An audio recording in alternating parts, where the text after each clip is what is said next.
Սա Նատաղտարի կայանատեղին է, Նատաղտարից մի 20 կիլոմետր վերև գտնվում 800 հատ բեռնատար կա այս պահիստը բոլոր երկրներից։ Բեռնատարի վարորդ Կարեն Ազիզյանն արդեն 3 օր է Վրաստանի տարածքում է։ Պատմում է, վատ եղանակի պատճառով հայկական ապրանքներով բարձված ավելի քան 200 բեռնատար է մնացել նշված տարածքում։ Քնում են մեքենայում, սնվում սննդի հարակից օբյեկտներում։ Ամեն մեկի մեքենան իր տունն է, կարելի ասել։ Վրացական բեռները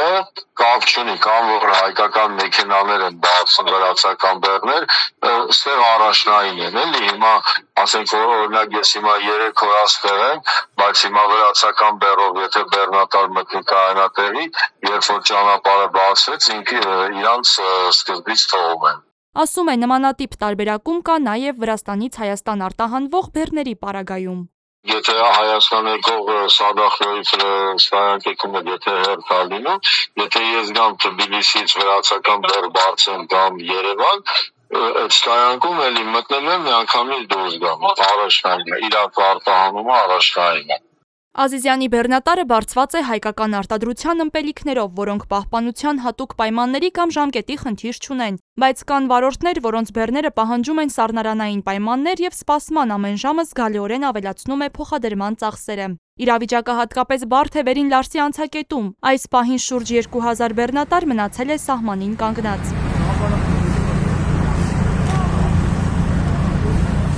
Դրանց շարքում կան հարյուրավոր հայկական բեռնատարներ։ Խնդիրն ավելի է սրվել պայմանավորված այն հանգամանքով, որ Ռուսաստանի Դաշնության տարածքում նախկինում գործող 180 օրվա փոխարեն սահմանային մուտքի թույլատրելի ժամկետը կրճատվել է մինչև 90 օր։ Այս պահին, ասենք, մեր բախտը այնքան լավ է բերել, որ մենք Վրաստանի կողմից ենք կանգնած, ասենք, ոնց որ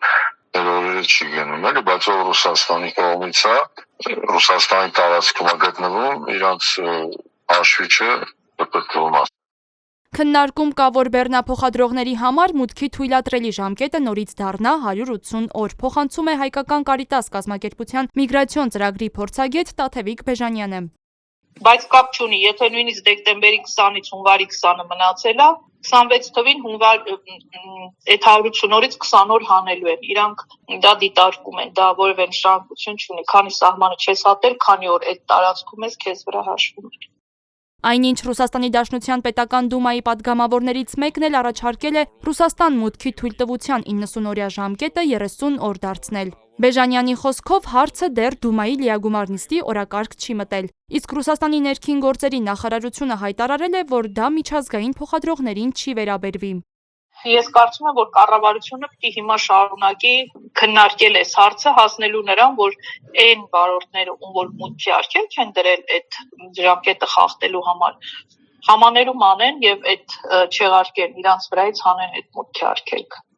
Տաթևիկ Բեժանյանի խոսքով մոտ 100 բեռնափոխադրող վարորդ մուտքի արգելք ունի։ Վրաց-ռուսական սահմանը դեռ չհատած մեր զրուցակիցն էլ հայտնեց, որ մարդատար մեքենաների շարժն արդեն վերականգնվել է։ Հույս ունեն, որ ձյան դադարից հետո ճանապարհը արագ կմաքրվի ու բեռնատարներն էլ կկարողանան անցնել։